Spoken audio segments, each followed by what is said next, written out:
Stock markets are Dow Jones flat, Nasdaq 1.2%, S&P 500 up 0.5%, Russell 2000 up 1%. Tesla is up about 6%, Nvidia is down 2.5%, Apple slightly up, Broadcom continued to surge up about 9%, Google is up about 4%. Oil stocks are down quite a bit, which is kind of interesting. Oil prices are flat at about $71 per barrel, and the yield curve is stable today. We're going to get to Fed decision on Wednesday. It looks like the Fed is going to um, hold, but maybe signal that this might be the last cut for some time, or maybe slow down the pace of cuts. Currently, the probability of a cut priced into bond prices for the Fed Watch, CME Fed Watch is um, 99% and 1% probability of a pause. Any questions, comments? Please request to speak. Otherwise, I'll be on mute.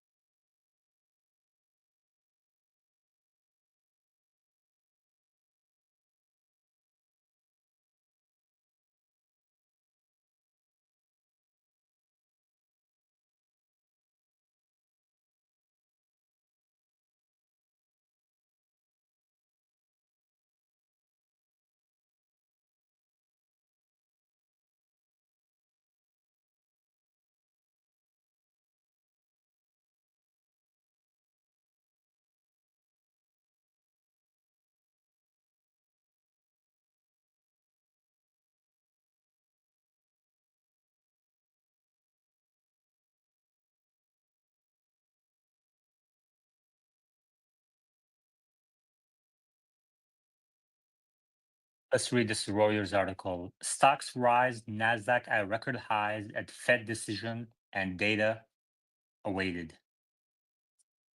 S&P 500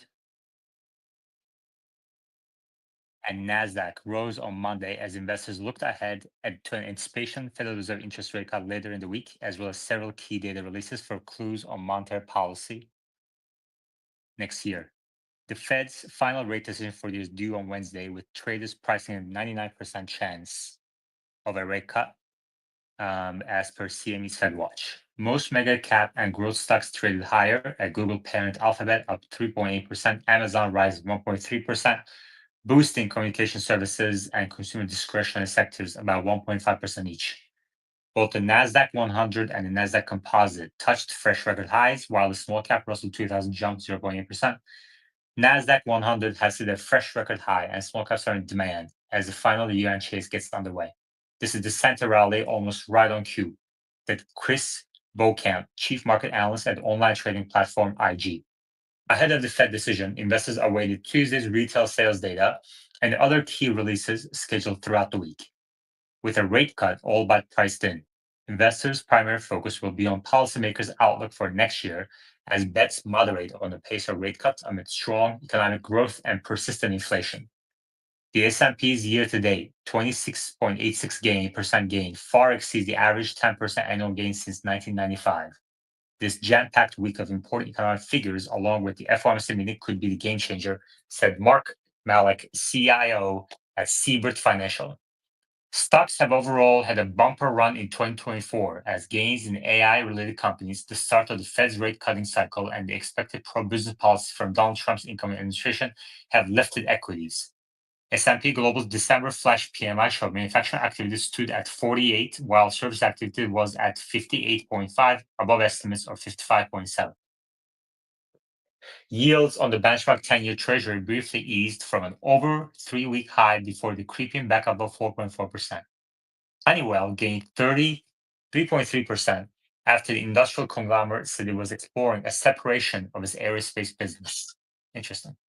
Tesla leaped 5.4% after Wedbush Securities raised its price target on the stock to a Wall Street high of $515.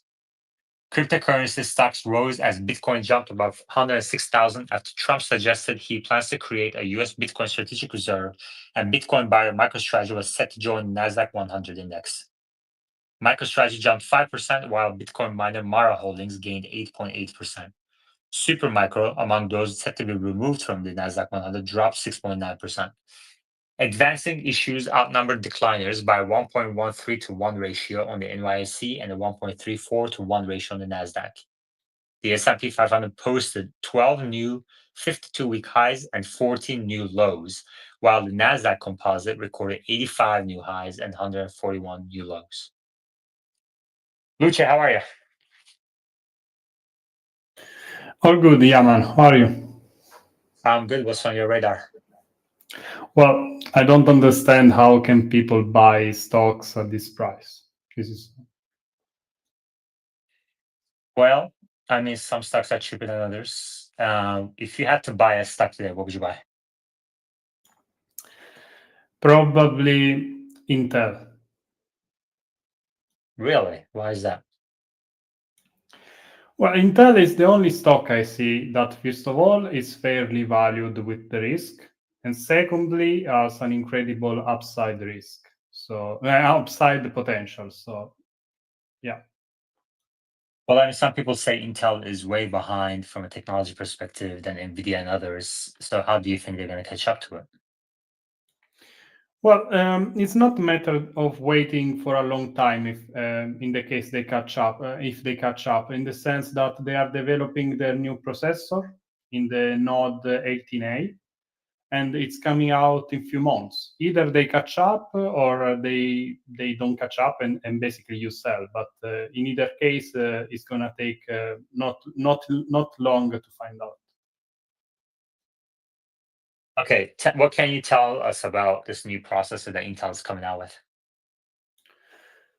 Well, it's very simple. So on paper, okay, on paper, this processor should be performance-wise better than what it's on the market right now. Obviously, you don't know right now because obviously it's not out. The specifics are not out, but the technology behind makes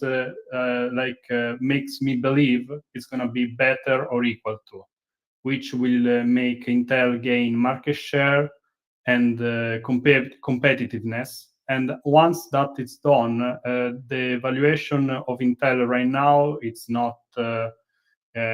doesn't make any sense anymore. It should be higher if it works out.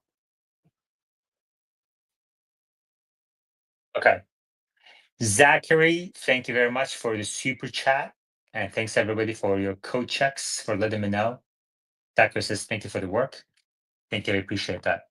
All right, let's read about this Intel's new processor. Thanks, Lucia, for bringing this up. Intel has recently introduced several new processors across different market segments, focusing on enhanced performance, power efficiency, and AI integration. Here's an overview of their latest offerings. Core Ultra 200 S series Arrow Lake launched on October 24, 2024.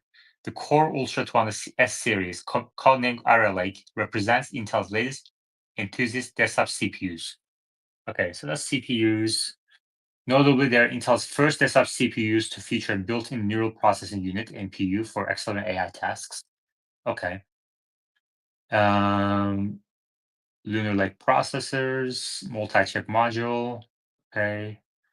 Lunar Lake processors are fabricated using TSMC's N3B process and feature up to 8 cores. Okay. Granite Rapids Xeon processors. For the server market, Intel launched the Granite Rapids Xeon processors on September 24, 2024. The 6th generation Xeon scalable processor designed for high performance computing applications, offering up to 128 performance cores, etc. Yeah, I don't know. Doesn't sound very exciting to me. Intel's new flagship CPUs will run cooler and more efficiently for PC gaming. Intel strikes back. Go ahead, Lucia.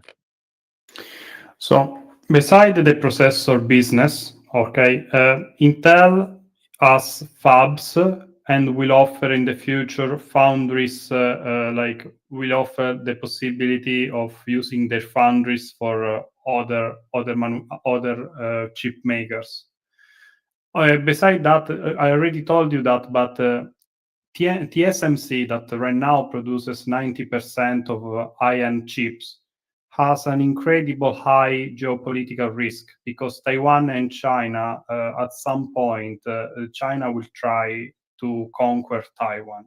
When this happens, and could happen in 2 or 3 years, uh, all the there is going to be an incredible chip shortage. And so those fabs that Intel has in What do USA, you think is the probability of China going into Taiwan in the next 5 years? it's very high, Yaman. What do you think it is? Well, Yaman, China has up its his policy. The policy for China is that Taiwan is part of their land, and in few years it's gonna be official, basically. Yeah, So what do you think is the probability? 75%. In the next 5 years, 75%. Okay.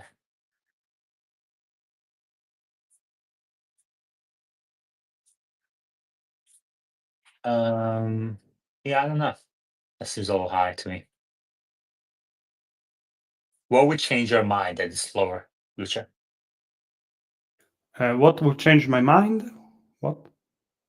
Right. Um, like the only way I see Intel failing if they are so Now, what would change badly. your mind that Oh, the probability of China going to Taiwan in the next 5 years is less than 50%? What would make you see? What would make you conclude that you're overestimating the probability?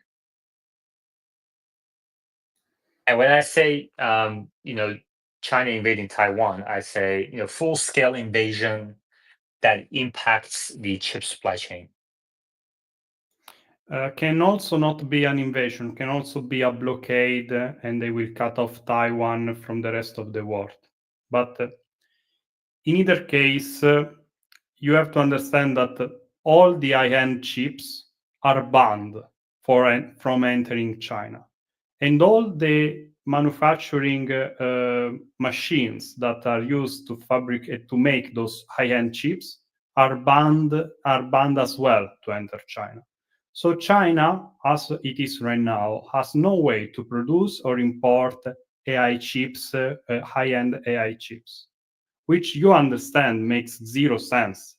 And a few kilometers, literally from their coast, they have Taiwan, which has the technology, the manpower, and everything they need, basically, to solve this problem. Beside the fact that it was already planned from a long time that Taiwan should be part of China.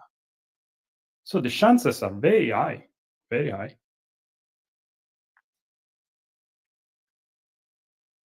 Most experts believe that while China is increasing its preparations, the probability of full-scale invasion in the next 5 years remains low to moderate, perhaps 20 to 30%. However, the likelihood of heightened gray zone tactics and incremental aggression is much higher.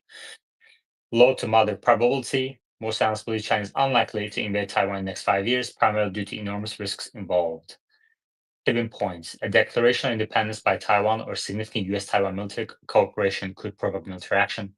Domestic instability in China and leadership chances might push Beijing toward riskier decisions. I don't think so. All right, let's switch topics.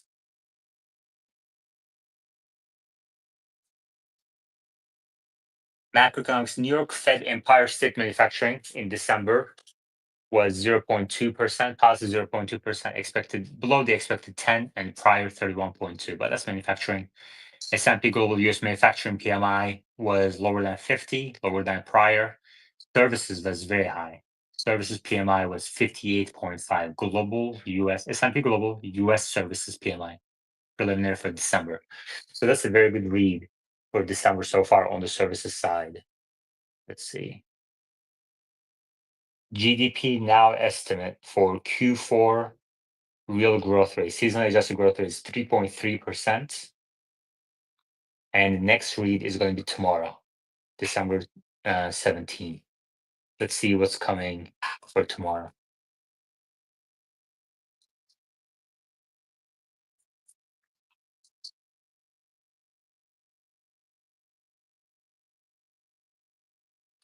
Lucia, go ahead. Maybe you already said that, but what do you think about the rate cuts tomorrow? Is it true that is 94% possibility in your opinion? Yeah, I think there's going to be a rate cut, 25 basis point, and I think the conference call will probably be a bit more kind of hawkish than before. Tomorrow we're going to get retail sales. That's an important number. That's for November. Expected to be 0.5% positive, ex-soda 0.4%, and then we had the NAHB housing market index as well for December. So we're starting to get more data points for December now. We just got the S&P Global PMIs, more of the same, contraction for manufacturing, growing services, and retail sales are expected to be positive tomorrow as well.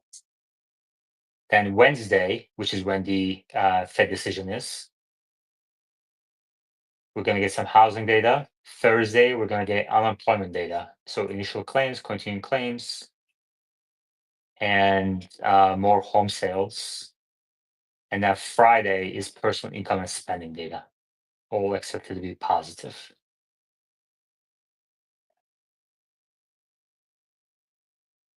And then we have PCE data as well. We should go. Yeah, man, what are your main points for which the economy will go in a recession that you always talk about? Like, what are the main points? Well, I think there's some problem with inflation right now. Some components of inflation have turned up recently. So I think the Fed will have to keep rates a bit more higher for longer. And we're already seeing employment market weakening pretty steadily. So I think things like if stock market peaks and turns down, I think you're going to see unemployment rate accelerate pretty quickly.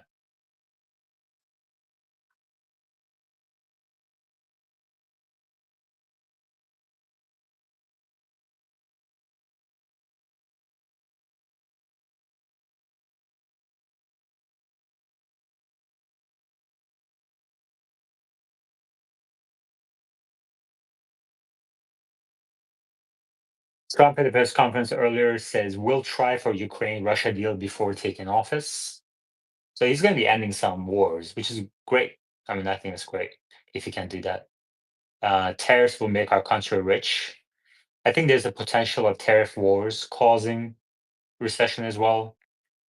Um, I think this economy that he's coming into today is very different from 2016. So if he continues more of the same with lower tax rates, higher tariffs, I think the result could be different this time around. But I guess we'll see.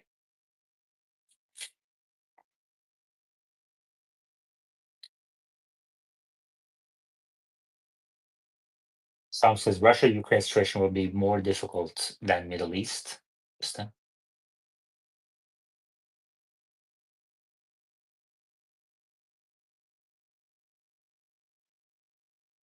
But yeah, go ahead. Do you think there is anything to gain at all if the USA and China start tariff war? Do you think like it's better or worse? I think tariff wars are always worse for the world.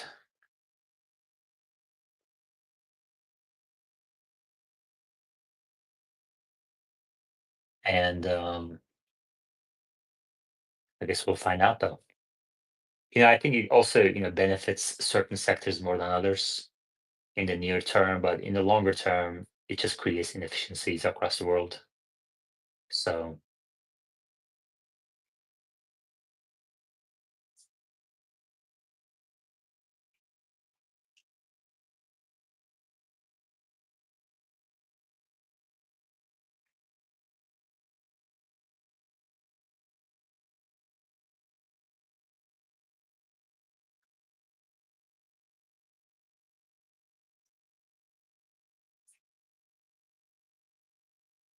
Any other questions, comments? Please request to speak. Today we have the AI amateur space as well, starting at 7 p.m. Eastern. MicroStrategy is up 7% right now. They're going to be added to the NASDAQ 100 index on Monday. And what's happening really interesting right now is companies are starting to buy Bitcoin. So they're replicating MicroStrategy's playbook. Sandler Scientific, never heard of this company before. Tweeted by Eric Sandler, using the same format. Sandler Scientific has acquired 211 Bitcoins for $21 million and talks about some BTC yield, which is a metric that Michael Saylor created. And then Riot Platforms. Again, I've never heard of this company before. Also did the same thing. Additional proceeds from Riot's upsized $594 million, 0.75% coupon convertible bond issue. The company has acquired 667 Bitcoin at an average price of $101,000. As a result, Riot has increased its holdings to 17,429 Bitcoins, currently valued at $1.8 billion. So let's look at the Riot stock. Up 10% today, based on that news. The market cap is $4.7 billion. The stock is up in the last 4 months or so by 125%. Riot Platforms. What do you make of this, Lucia? Of this trend of companies adding Bitcoins to their balance sheet? I think this is one of the most stupid things I ever seen in my life. Well, Bitcoin's up $108,000 right now. Honestly, Yaman, I cannot understand it. Like I cannot understand. Yeah, we'll see. Do you think other companies will follow? I mean, the companies that are following, they seems to be like half-failed companies that are all in on speculations that have no future. Maybe yes, but I don't understand how it's possible to invest in Bitcoin when the base is like that. Like, what is like how? What are you investing in? Just for fun? Hey, we talked a bit last week. You asked why I said, I recommended to not short MicroStrategy and Tesla. And just to kind of defend my case, since I said that, Tesla's up 18%, MicroStrategy's up around 10%. So, it's just sort of the fear of this run up on both of those, sort of nothing else, just the risk that both of these could run up a decent amount. How does that defend your case? I mean, it's basically that shorting those at that time I thought was risky. So But that's not really new information, right? it's not new information. I think that's, you asked why I recommended not to short those. And I think it's sort of the risk that I saw in shorting, I think is somewhat validated. Obviously, it depends on your time frame and the short position and so on. But Right. Exactly. So where do you think MicroStrategy goes from here? I think there's still risk that Bitcoin can continue running. I think there was some news. I think Trump may have talked to CNBC and gave somewhat confirmation that there could be a strategic reserve for the U.S. Nothing certain, but I think there's sort of continued speculation that that could happen, and with that, I think it kind of helps fuel, potential continued buying by retail, by potential other companies, by other countries, jurisdictions, and so on. Um, I think I said last week I could see Bitcoin running anywhere between 110 to 200,000 for the next few months. We're already close to 110 now. I think 110 is probably just sort of psychologically, maybe there's going to be sort of like a lot of selling at that around there as well, kind of like there was around 100. But I think still in the near term, I think there's a risk that Bitcoin could continue running up. And then, your Bitcoin's also being supported now by, like you're saying, MicroStrategy, similar, these other companies.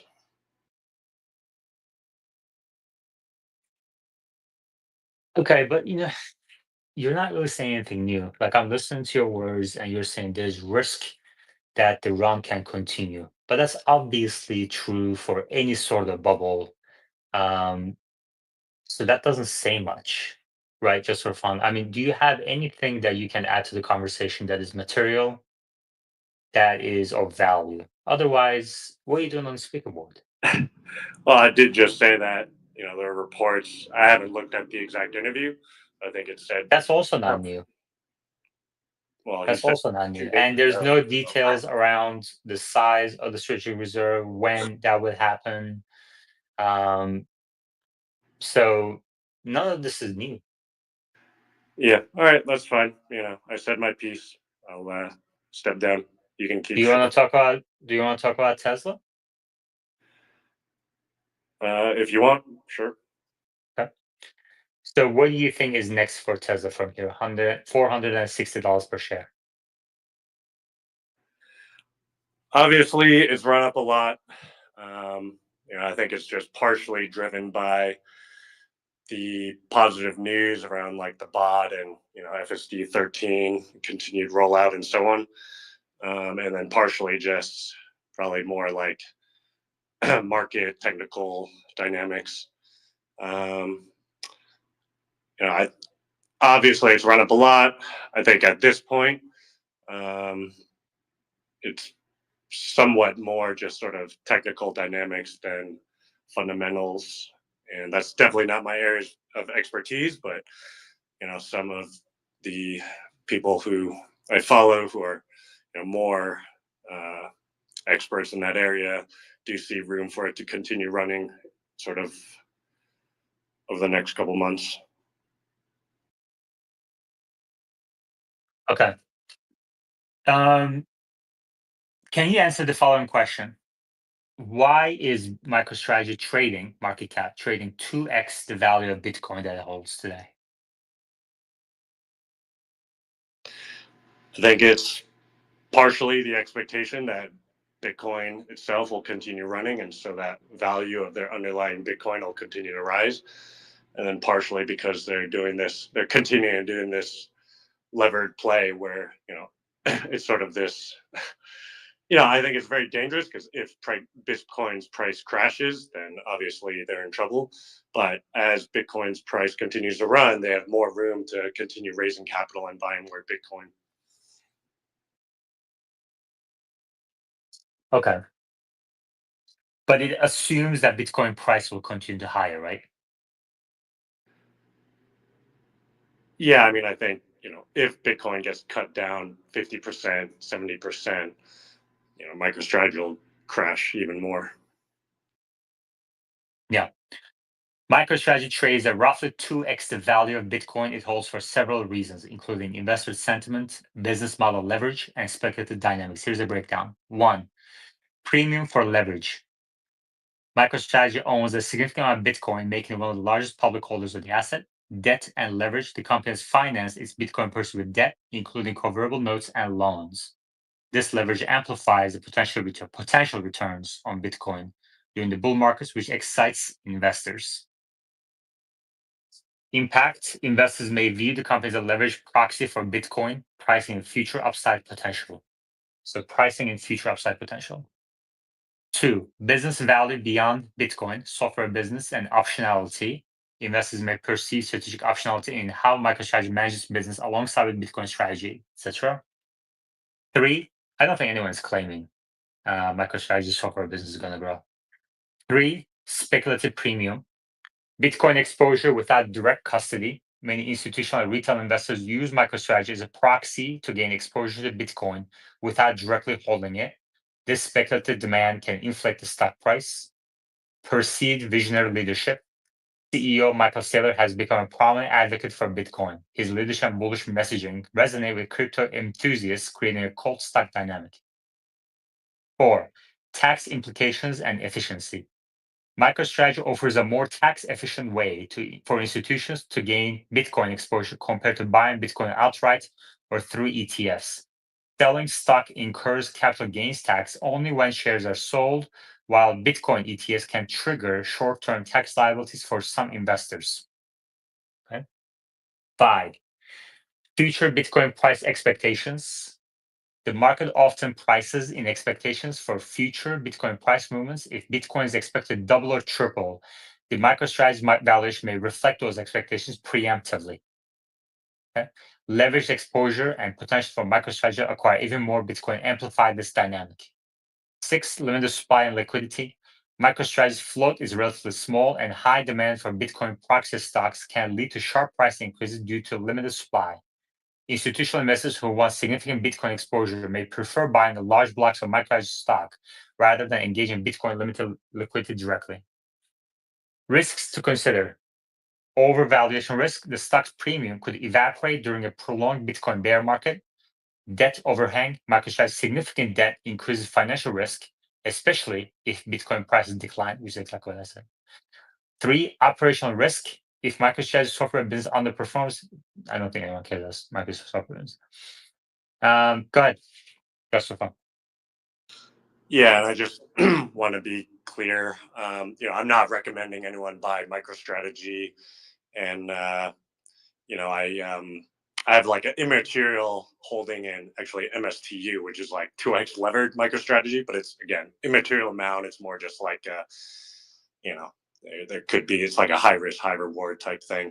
But I do think it's true for MicroStrategy that there is some appeal in the stock because of just different entities, different people not being able to buy Bitcoin or Bitcoin ETFs easily.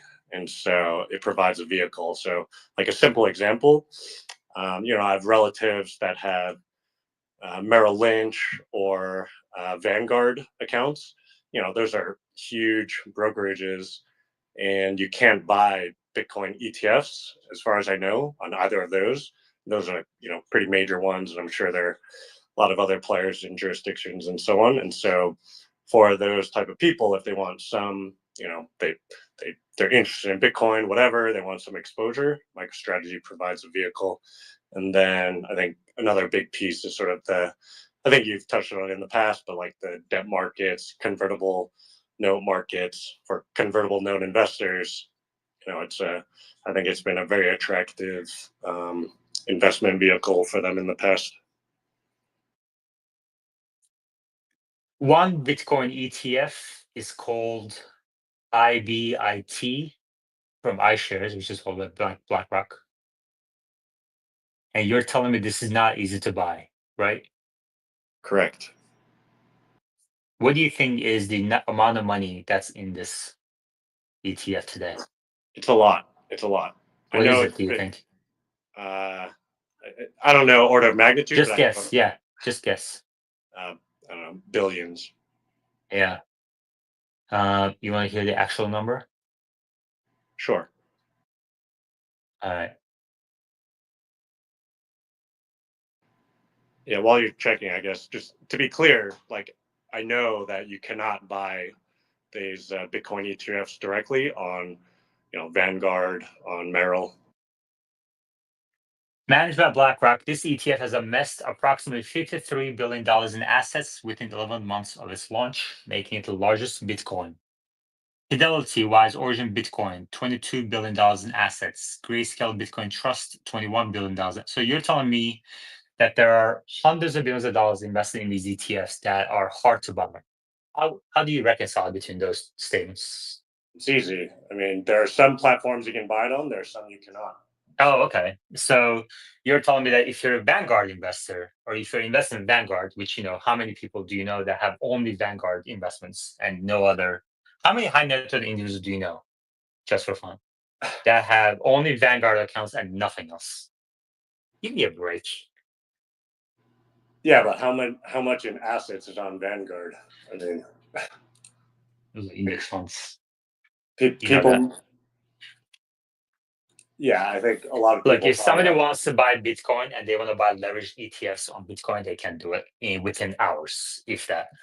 I'm not talking about people that are doing high risk strategies like that. I'm talking about I know relatives who they've been like, oh, how do I buy Bitcoin ETF? And I tell them, the ticker IBIT, whatever.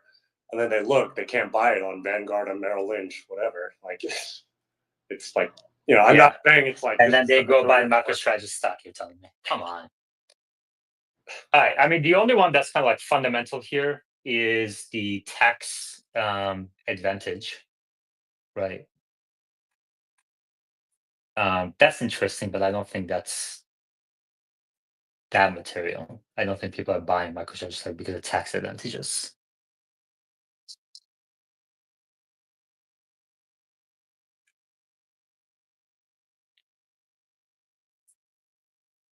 And if you're not buying a leveraged ETF, then I don't think you have many tax costs either. So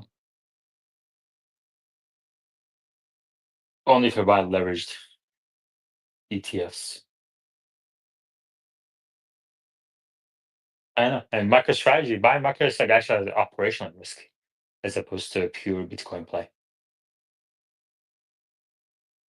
Blue check. Well, the fact that MicroStrategy has already starting going down relative to the price of Bitcoin, so slowly is trending to basically to remove this gap between the Bitcoin valuation and the company itself, right?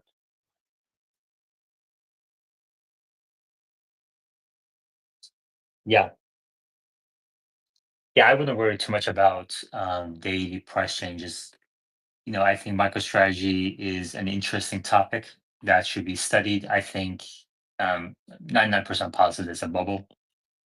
And of course, I can be wrong, but it has all the signs of a bubble. So, and again, bubbles can continue to inflate before they pop. And just for fun, is telling his relatives to buy MicroStrategy stock. So that is. Isn't that what you just said? No, like I said, not recommending. Wait, so what did you say? So your relatives, who's relative? Who is this, by the way? Is this your uncle? Don't Third worry cousin about or what? Don't worry about it. Okay. It's And actually. so what did you tell them? So after they couldn't buy the leverage ETFs on their Vanguard accounts, and they couldn't open other accounts for whatever reason. I guess the what did they do? The high level point is there are definitely pools of the capital that on certain brokerages, whatever, due to regulations and different areas like different countries as well, they can't buy Bitcoin ETFs directly, and so some people, I don't know the amount, but some people use MicroStrategy as a proxy. So anyhow, I gotta run, but thanks, guys. But which institutional buyer uses MicroStrategy as a proxy for Bitcoin? I mean, I've definitely, I could go and take time and look it up and come back another day, but there's definitely funds that. But what my point is that if you're kind of presenting this as like a point, then you should be able to think of a couple of examples off the top of your head, right? Otherwise, it's just a talking point.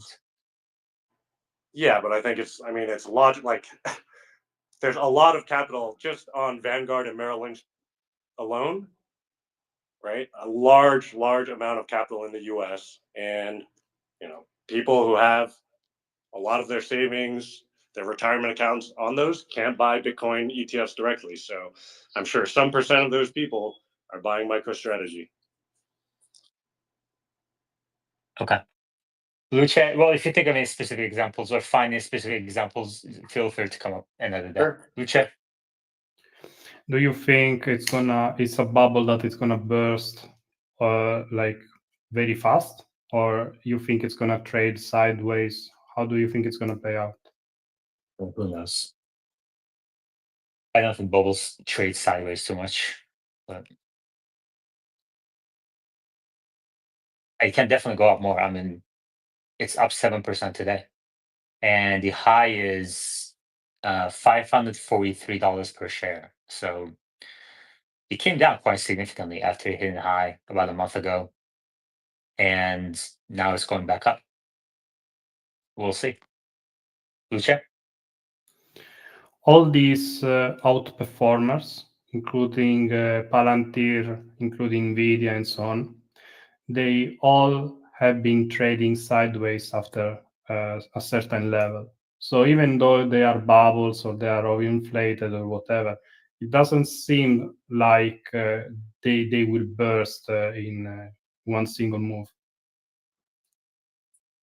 I don't know. I don't know if that's still true.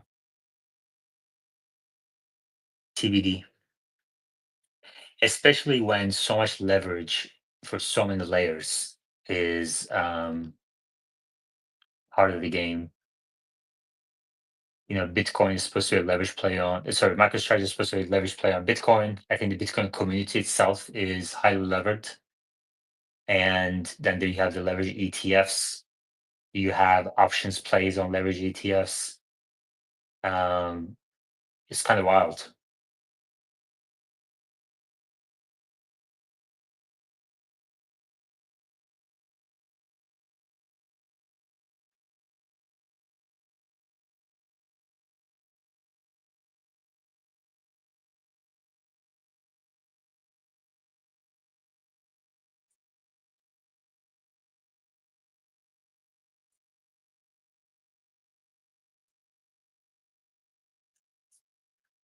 Any other questions, comments? Lucia, go ahead. I had a question on Tesla. Okay. What do you think Tesla has to show in Q1 in Q4 results to make the momentum going? Do you think they have anything left, like to throw at investors? What does that have to do to keep the momentum going? What do you mean? I Does know, it for the stock example, price? yeah, I mean, for example, announcing new vehicles in the next month, or maybe releasing the data on FSD finally. I mean, something like that keeps the momentum, the hype going. Do you think they have anything? Well, I mean, I guess why is Tesla concerned about keeping the stock price momentum going? Well, first of all, So because when you use words like hype and momentum, you're signaling that you think this stock price increase is due to non-fundamental reasons. And why would a company worry about, you know, momentum in the stock price?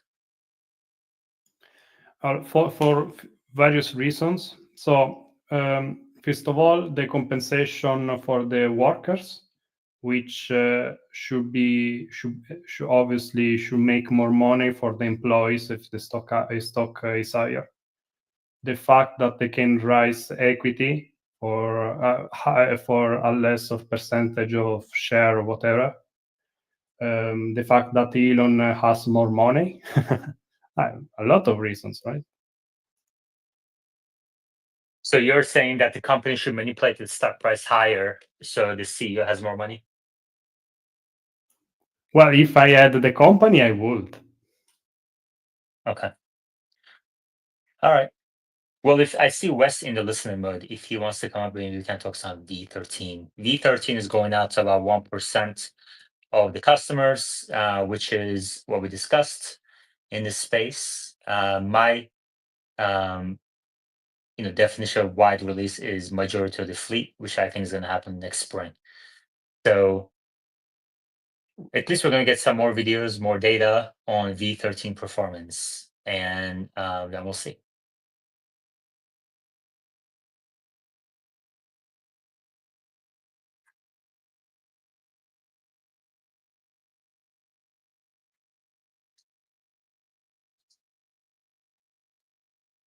Luce.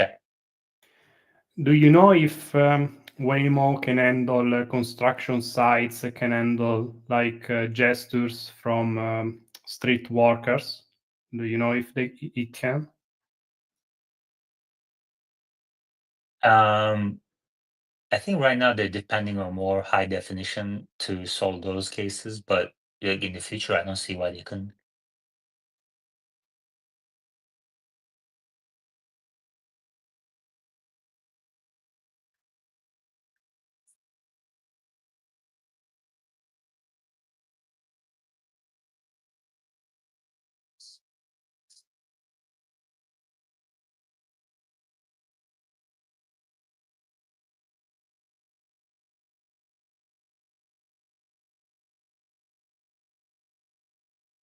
Luce, you don't have to raise your hand when it's just you. So I can speak? All right. Have you seen the Troy test-like post in which shows that the Cybertruck production has been reduced recently, and right now it's basically have been halted for 3 days? What do you think? Yeah, we talked about this couple of days ago. I don't think that's a recent thing. Wes, how are you? Hey, good. It's good to see V13. What is it now? 3.1 or is it 2.1? I can't remember.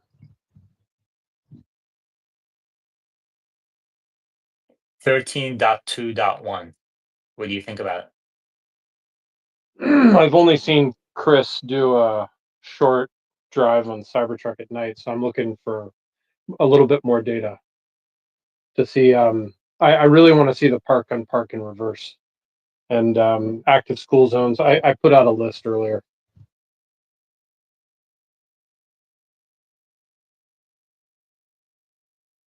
Do you think the software is rolling out as you expected?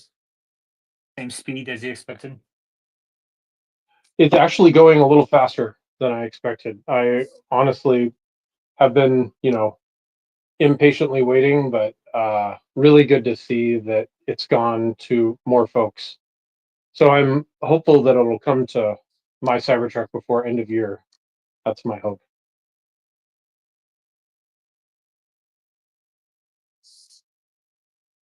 Okay, great.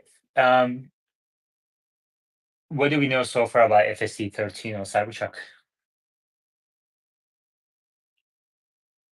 I think a few people have it, right? Yeah. Chris got it, and Omar got it.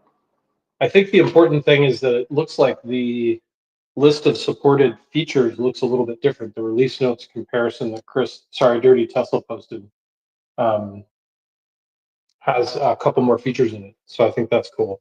I'm usually seeing, a minor release like a dot release, has just, like kind of ratcheted up safety a little bit more and constrained the model.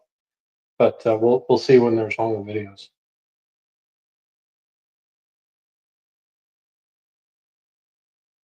What do you make of the decline in NVIDIA share price? It's down about 10% in the last month, flat in the last 6 months. Other chip stocks have declined quite a lot in the last few months. Let's see. But look at the 3-month performance, AMD down 6%, 6 months AMD down 20%, Qualcomm down 30%, Micron's down, Intel is down 34%. In the last 6 months, the only one that's gone up is Broadcom, and that's really come in the last few days since Apple chose Broadcom. What do you make of this general weakness in the semiconductor industry? It might be due to less enterprise buy of chips, potentially. This could be large companies forecasting less spend and kind of like predicting recession, could be an early predictor of recession. That's would be my outlook if this continues, like over the period of a couple months, like a quarter. So that's what I would think.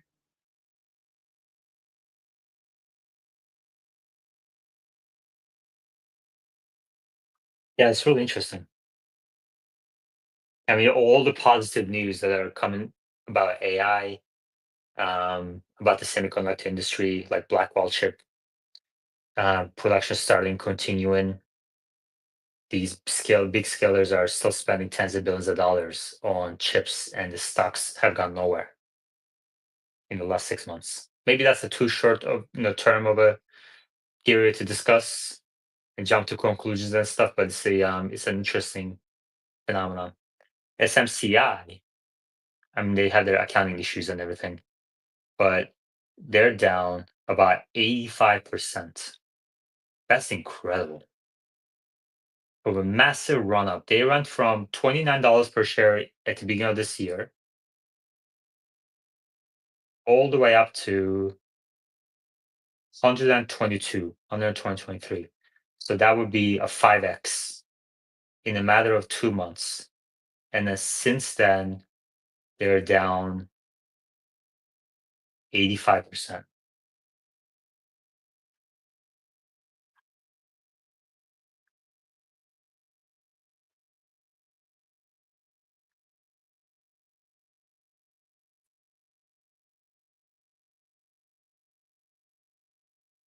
Do you think Nvidia will be different, Wes? I mean, I guess that's a yes. That's a dumb question.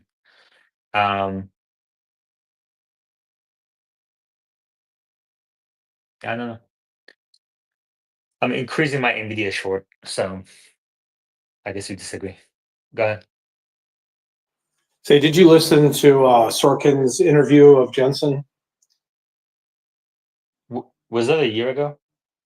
Oh no, it was a few days ago or a week ago or something like that. It's when the New York Times did all of their interviews of leaders in tech.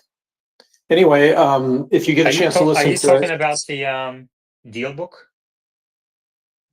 I don't know the title. I can look up the title of it. It's funny that I finished listening to another YouTube video and then it just auto played this one. Yeah, I was going to listen I to think it anyway. that's the last year's. I think Is it from a Jensen year was on. ago? Yeah. Jensen was on deal book the same year as Elon was. He wasn't around this time. Oh, that's interesting. Yeah. Let me go look at my YouTube history real quick. Okay. Hold on. I know the video you're talking because I almost clicked on it and I was like, that's from a year ago. Just for fun. Yeah, I had a question for Wes. I just posted, I don't know how to post to the space, but I just posted a link to George Hott's tweet that I just tagged Wes on. When Wes has a minute, maybe he can take a look. I'm just curious his thoughts. There were two tweets. There's one like where he gives a more high level statement, and then one that's like posts something more technical. Just kind of curious, because on the technical side, I definitely don't understand the details, but wondering if Wes has any thoughts on it. Yeah, where are these posts? Did you post them? Yeah, I posted one that I tagged you on just like a Oh, couple okay, minutes great. ago. All right, I'll look for it. Yeah, there's one tweet, and then if you scroll to the top of that same thread, there's like an original one. So just curious about your thoughts on his two tweets there.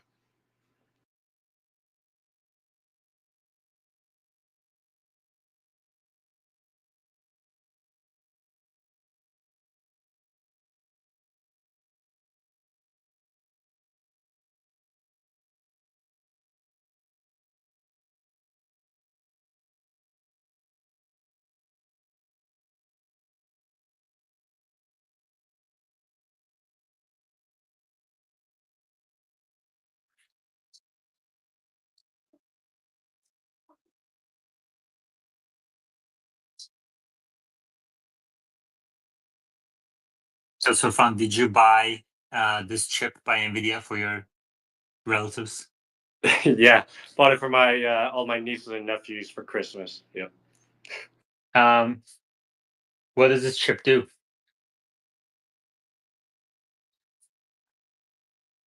Just for fun. I think that's more a question for Wes than for me. This is why I think want. you don't know what this chip does? NVIDIA GeForce RTX 4090, released in October 2022, is a high-performance graphics card designed for gamers and creators. It features 24 gigabytes of GDDR60X memory, built on NVIDIA's offering significant improvements in performance and efficiency over previous generations. RTX 4090 delivers exceptional performance, 3D rendering, and video editing. As of December 2024, RTX 4090 has been officially discontinued to make way for upcoming models in NVIDIA's lineup. Wes? So in all of X's glory, I can't see for whatever reason that you've tagged me on anything. Can you just read for me the post real quick? Sorry, I was looking through George's history and he's posted a lot. So I don't know which one you're referring to. Yaman, that all right? Or, Yeah, Wes, I'll just send it to you. okay. Okay. While you're doing that, I will say, Yaman, you're right. Like before the last earnings, I had a small call option play, and you had shorted Nvidia. I think you were definitely so far more right on that one.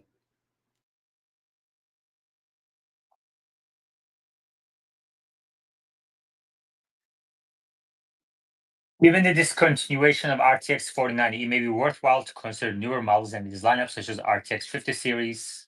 I mean, that was my kind of like read of it too when I first saw this tweet. And I'm like, okay, 4090s. I've never heard of this before. So I looked it up, and it's gaming. And gaming is not NVIDIA's, is not the reason why NVIDIA is a $3 trillion company today. And so why am I even worried about this chip? It's one chip that's old, multiple years old, doesn't apply to data servers, business that's driving the stock price appreciation. So it's kind of like this is like kind of saying, um, you know, Tesla's solar roof is so much better than the second version. Who cares?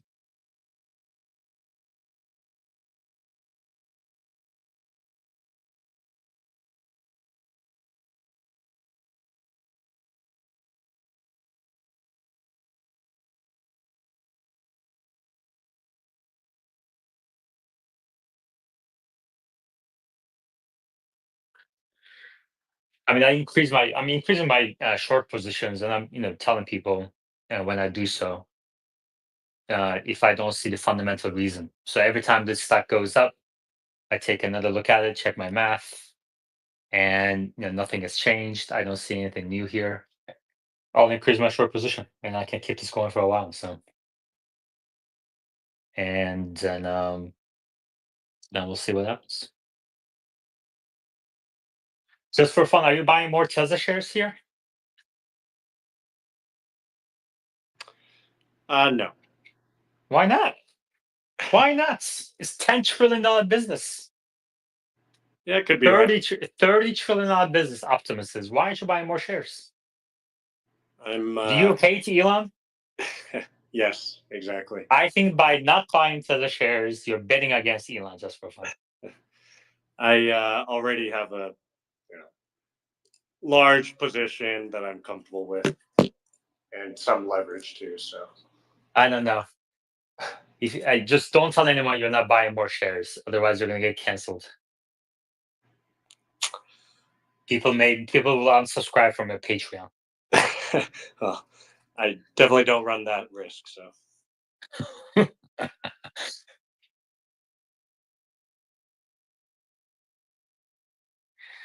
All right. Um, all right, gonna drop down again. Thanks, guys. okay. Wes, what's it gonna take for you to sell your Nvidia shares? Oh, that's really rough. Like one thing I can point to would be if a company like Ken's Torrent does really, and they produce a chip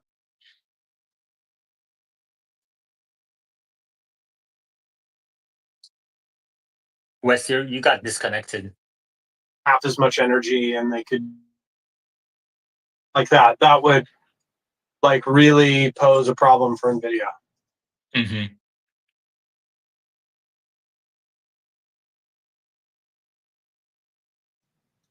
There's currently no competition like that from custom ASICs that can be either sold to other companies, as a product, or bought as a service, as a product. So it's just like it just doesn't exist yet. I'm kind of waiting for that, but I've been waiting a long time. Mm-hmm.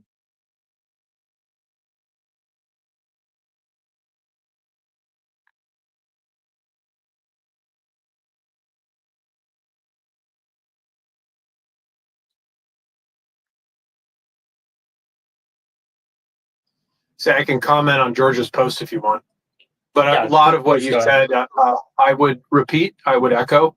The other thing is that this is a typical yield thing. When a certain chips can't run at a high enough clock speed, then you might have a built-in way to scale back that chip's capabilities with a fuse, and you blow that fuse so that when it runs at its max clock speed, it actually will last, through its warranty. And then you design the card or the rest of the board around that that chip. You have a different motion, you have a different DC to DC math. Like that, you have to build board around different power planes. A lot of different options that you can do with that. Popped chip. So it's normal. Is the short answer. ACDC. Hey, Yaman. Sorry. So ACDC. Sorry, Wes. You said what NVIDIA is doing with this chip is normal. Yeah, totally. When you produce chips, I'll just say this very simply. All the chips don't come out the same. So when you're figuring out what their stated performance is going to be, some do better and some do worse, and it falls on a bell curve. Imagine that. And the ones that fall below a certain level of performance, they're put into a different bin, and that's why it's called binning. It's an old term from Intel. So that's just kind of normal in the chip industry. So why is he highlighting this as something unusual? I think what he's trying to point out, and I'm not the biggest fan of George, so I kind of drift into the slightly negative side that I think he might be trying to sell his new box. And he might be trying to put a little weight behind, his new box that he's trying to make. I'm not exactly sure where he is on that new box. I really don't keep up with it, but I know he's trying to create his own, in-house computer that does AI compute, under your desk. I think he's Tiny Box, maybe.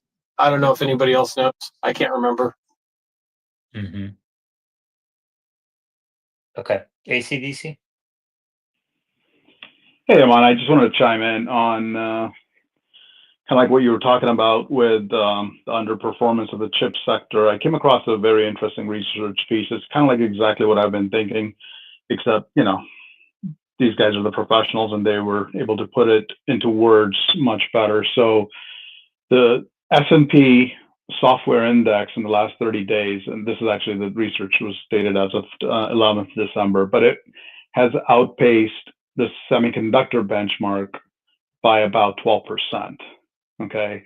So basically they're talking about how the performance has moved from the infrastructure oriented semiconductors onto the software side. And even that is priced at very high valuations at 3-year highs here. Okay. But if you don't mind, I just wanted to read one paragraph that kind of sums it up. Yeah, go ahead.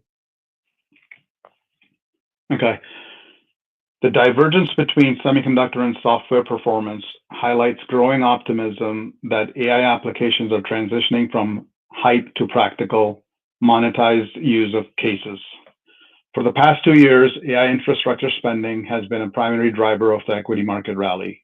Demand for infrastructure spanning NVIDIA GPUs, Broadcom networking components, and advanced data center solutions has been fueled by massive capital expenditures from hyperscalers like Microsoft, Amazon, Google, Meta, and Tesla.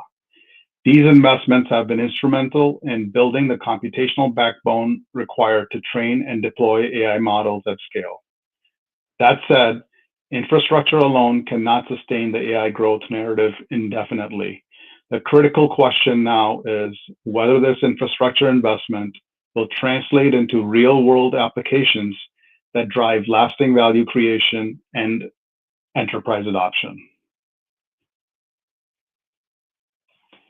So we're kind of coming to a phase here where, you know, people have to see the value, right? Like, okay, we spent all this on chips. Now with training through them, now we have a developed product.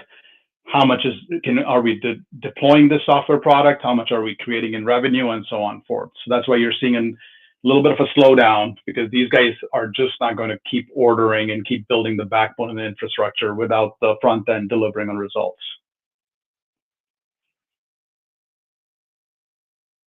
Okay, thank you. Are you shorting NVIDIA? No, I'm not. I'm not shorting anything. Just holding on to a lot of cash. Man, I don't understand why people have this like tremendous, or the Tesla community in general has this tremendous hatred towards shorting. I really don't get it. I think for Tesla specifically, I think it's an emotional attachment. Right. Otherwise, there's absolutely no other way. I mean, your one short doesn't control the market, and neither does any large players or anything. If anything, it brings, valuations, reasonable valuations into the market, and this is a part of a healthy market. So, but I think it's a lot of emotional attachment. They think like you're personally like going after Tesla or something. Or Elon, exactly. It makes no fucking sense whatsoever. It makes no sense. Luce? So I don't understand how it's worth shorting, honestly. You can basically double your money maximum, and you get an infinite amount of risk, right? Of downside risk. So what's the point of shorting? 100%. There's no infinite amount of risk. That's like just bullshit. The broker would cut you off if the stock price continues to rise. So it's on that sense, it's no different than buying shares on margin. So shorting itself, is not the one that's the infinite amount of risk. It's that going long or using margin, whether you're going long or short, is the issue here. And people are like, oh, you should buy puts instead of straight shorting. Well, I think both strategies have their pros and cons and can be employed in different scenarios. And there's a bunch of other methods to bet against the stock as well. But it's just the idea of like, if you short a company, you're shorting against, you want the company to die. Like, that's not necessarily true. Shorting is legal in the US. In some markets, it's not. Distorting, so spreading misinformation about the company, is what's illegal. But even for that, like the bar is really high. I mean, we've all seen what short sellers in Tesla have been able to do on networks. But the bulls do the same thing on the other side. So what is the fucking difference? I think it's more the personal attachment of it that ACDC is talking about. That's the issue here. And it's just emotional. In reality, there's really no going short is very similar, except that short, you have to use margin. And long, you can't use margin or not. So I don't know. ACDC? I completely agree with you. So there is no infinite risk on the top side because of what you said. And people who actually short are more sophisticated investors, and they have tight parameters onto where to take the losses and close out their positions also. On a second note, I just wanted to share that the magic of your space is still working. And as I was talking, I literally got the V13 update pushed to me. Okay, great. So why don't you test it and let us know what your take is on V13? I definitely will. And Wes, I think I was going to say that when I heard you before, I think you're going to get it on your cyber talk, not by the year end, but by today or the next couple of days.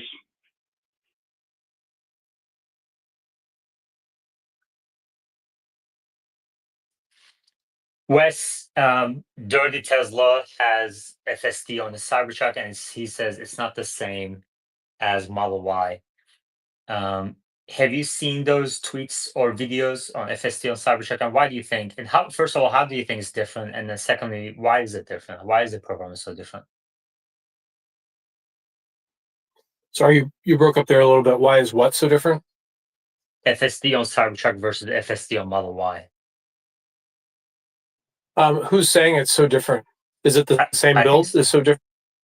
Yeah, I think it's the same build, and I think it's Dirty Tesla. I'm pretty sure. I'm not certain. Oh, okay. Sorry, I must have missed that. I can't imagine if they're both the same hardware, AF4. But yeah, I maybe he'll go into Look, more detail so I he can says understand that. Dirty Tesla 5 hours ago, so this morning said, well, just one drive, I can tell you Cybertruck FSD 13 does not have the same magic as Model Y FSD 13. LOL. Oh, interesting. I was thinking, yeah, normally like with kind of rack down a little bit so it's more safer, so it might seem more hesitant. So maybe that's what he's referring to. Okay, ACDC? Just had a quick question for Wes on that. Do you think if it's because V13 is trained more on the Model Y data and then kind of somehow extrapolated towards the Cybertruck, and that's what the difference could be?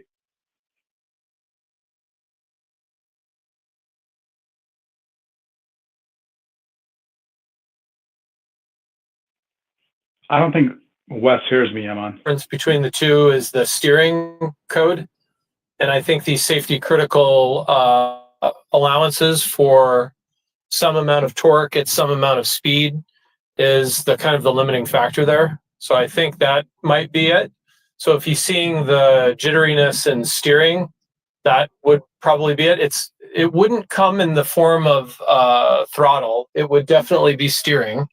If what I'm saying, is probably more true, and it would show up in that way. Does that help?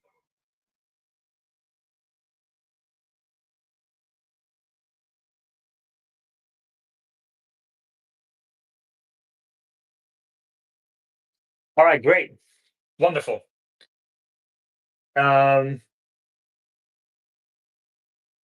Man, I'm like looking at NVIDIA and like I should increase my short position, but I already have a large position and I'm looking at West to talk me out of the edge ledge here, but he's not doing a good job. I don't know.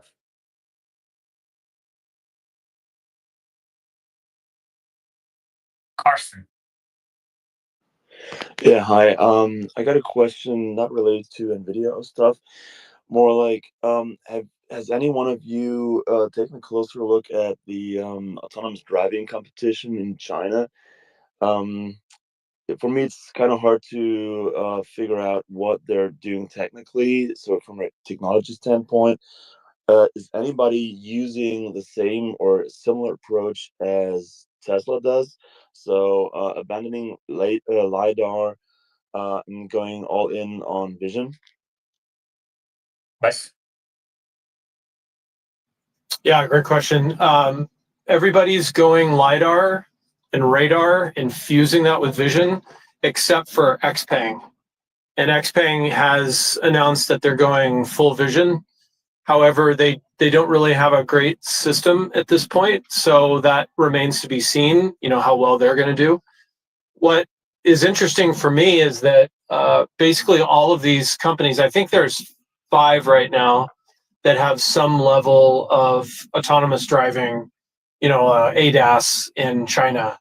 And the one that I saw most recently from this, it's this YouTube channel called Wheels Boy. There's a new Baidu vehicle that actually drives pretty well, but still not anywhere near FSD.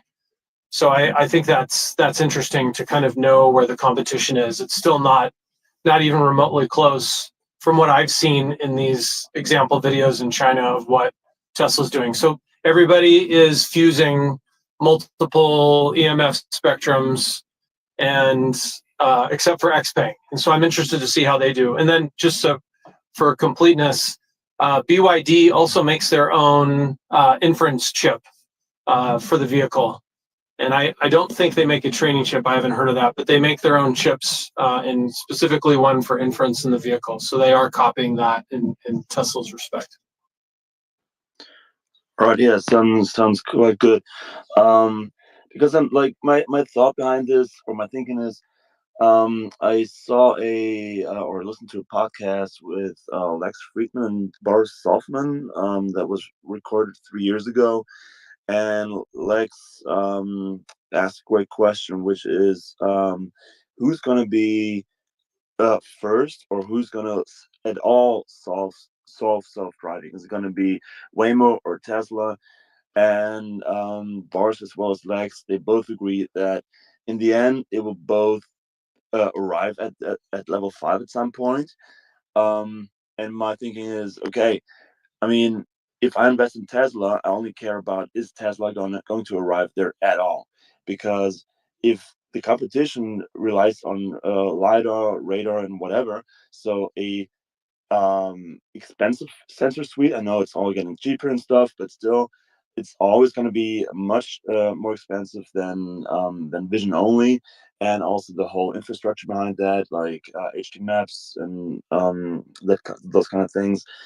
So even if anybody is Well, arrives at you're level 5, assuming, Karsten, you're assuming that Waymo will continue to use these lidars and radars, and you okay. have an example of Tesla removing ultrasonic sensors and radar.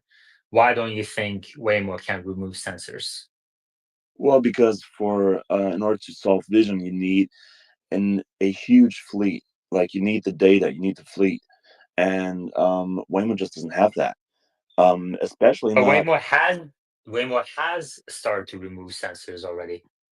So e- they did it with just a few cars. Why don't you think they can do more as they grow their fleet?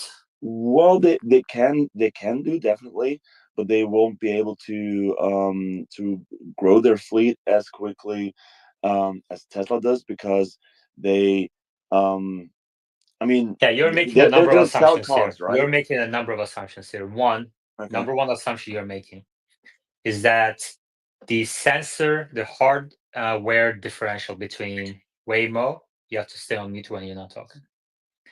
The hardware suite difference between Waymo and Tesla will continue 5-10 years out, which I think is a horrible assumption. And I think it's very likely to be proven wrong, especially given that Waymo has reduced in the past one or two lidars. And Tesla has proven that you can remove radars as well. And you're also making the assumption that Tesla will even achieve robotaxi reliability with the current sensor suite in the first place. I don't think anyone knows that.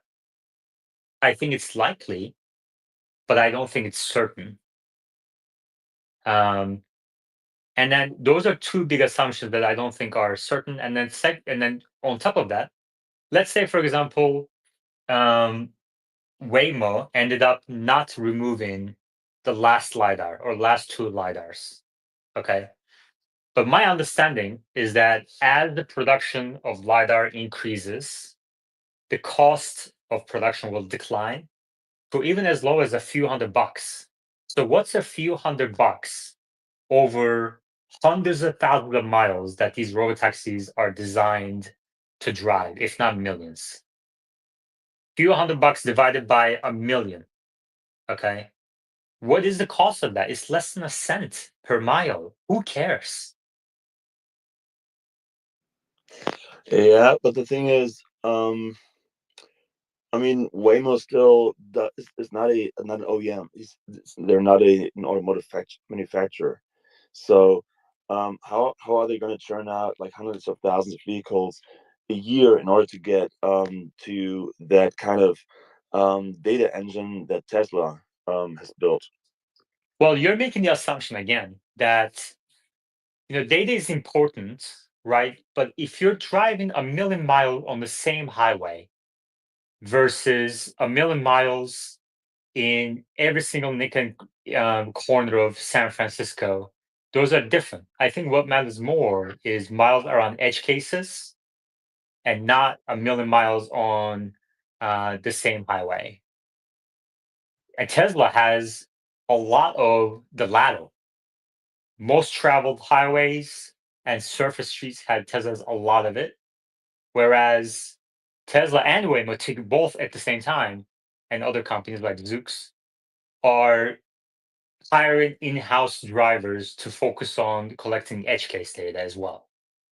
So I don't think the data advantage you're talking Tesla's data advantage you're talking about is as material. I think it's material, but I don't think it's as huge and insurmountable as you think it is, and as Elon used to think about a decade ago. If you notice, is stop talking about Tesla's miles a couple of years ago.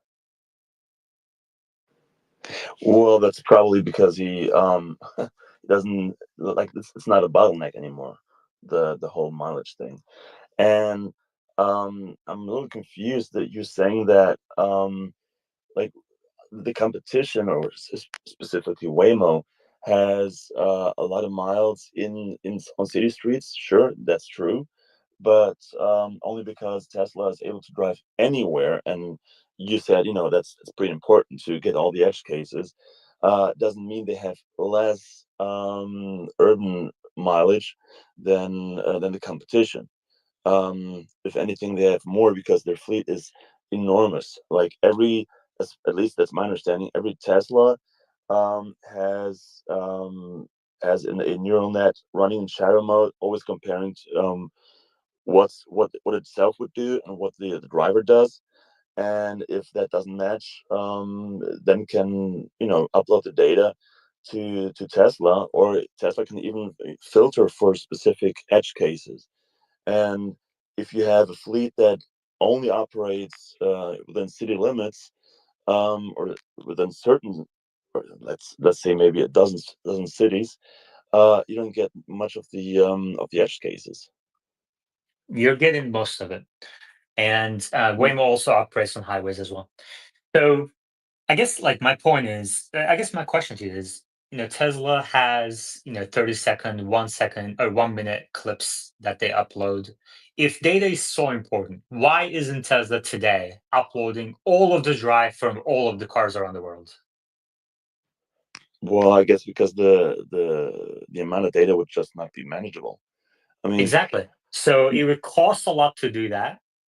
But on the other hand, if you solve this, it's a $10 trillion opportunity, and it's not going to cost $10 trillion to AT&T for your cell service. So why aren't they doing that? You think? well, I haven't thought about that exactly, but Well, the I'll tell way you why. Because they don't have the training compute to process all of that data. So they're trying to get the best data that they can identify, make the most progress. And this is a very arduous process. They have the process down, but it's going to take a long time, in my opinion, unless you get some sort of a algorithmic breakthrough like transformers. And I don't see that happening. At least I'm not aware of something like that happening in the near future. And even if it did happen in the near future, it would take years for it to be applied to Tesla's process and then have results, or something like quantum computing or something along those lines.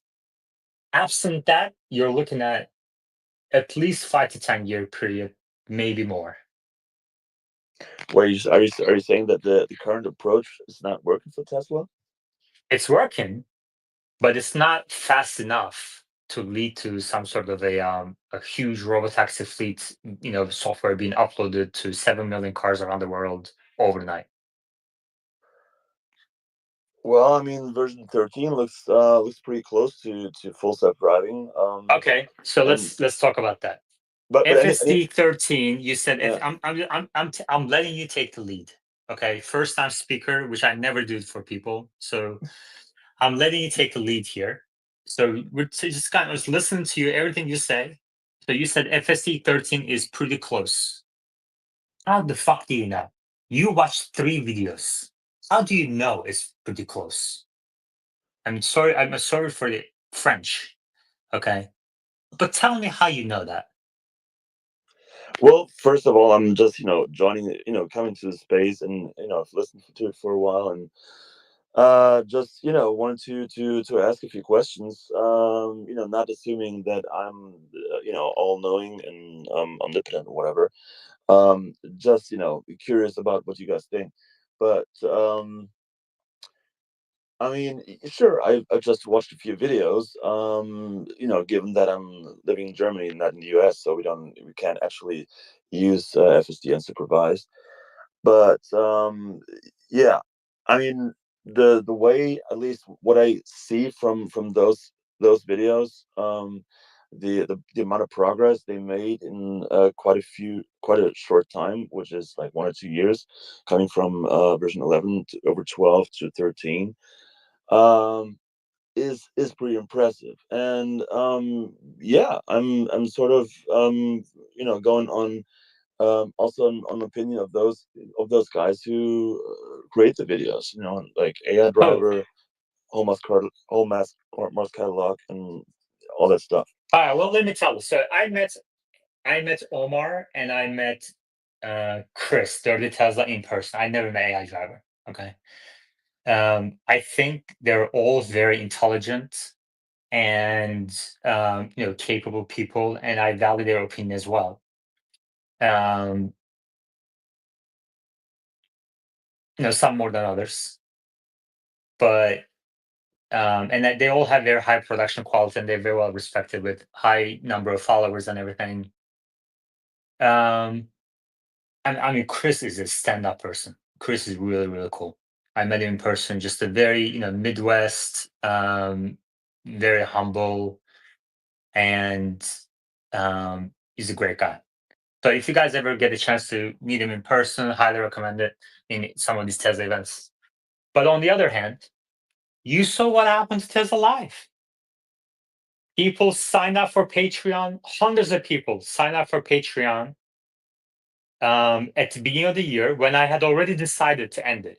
I had already decided to end Tesla Live on this previous name at the beginning of this year. And I got numerous messages to keep it going. And they said they would support on Patreon.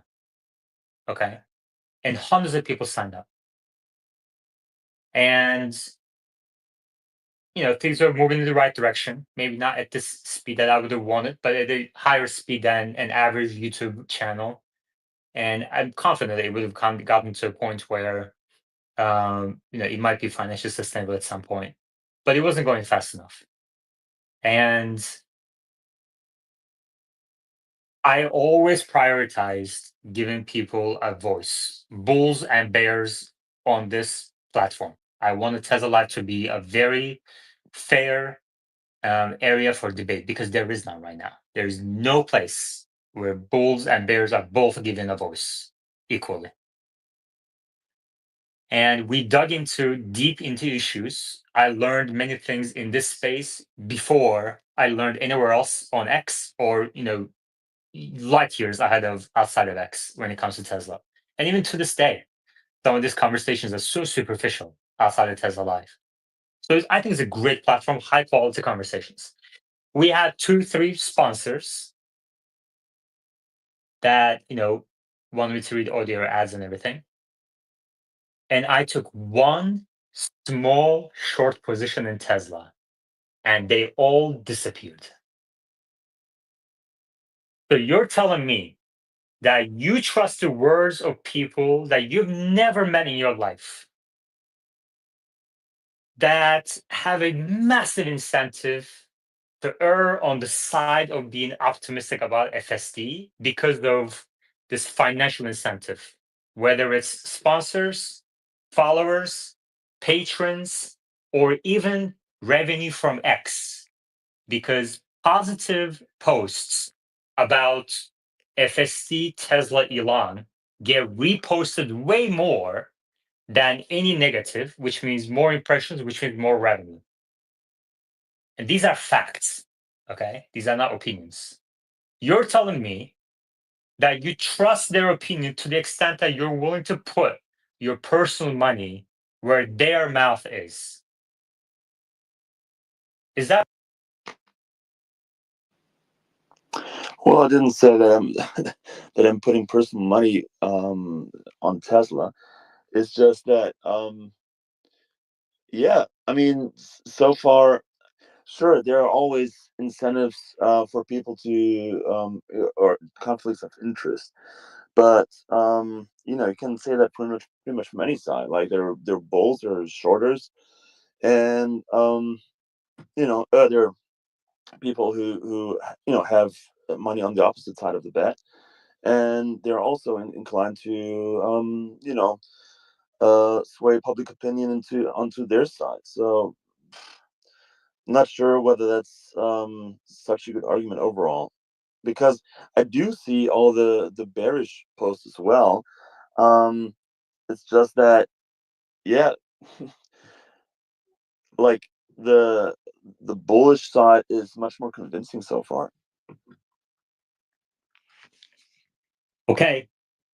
But yeah, on the other side, like, I mean, you were saying a lot about the history of this Tesla life space and all that stuff, and yeah, I'm a little lost. Like, I don't know what to say to that because I've just kind of come into or just discovered the space a few days ago or a few weeks ago.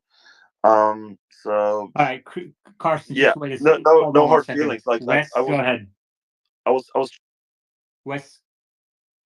Yeah, I have to drop, but I appreciate the space, and I do think once we get feature complete, like Ashok said in V13, that will be very telling to understand how close we really are. So there you go. It's my 2 cents. Thanks again, Yaman. Thank you. Carson, continue. all right. Yeah. Anyway, yeah, I didn't have that much more to say. Just that I'm not that Okay, familiar with spaces and like your that's okay. space and yeah. But anyway, thanks for giving me the voice and yeah, I'll think about a few things you said. Good luck to you. ACDC. I'm sorry, I didn't have my hand up. Am I? Okay. All right, let's call it a day. We have AI amateurs at 7 p.m. We're going to go through, there's been a lot of news, so we're going to go through that tonight at 7 p.m. AI amateurs. Thank you very much, everybody, and take care.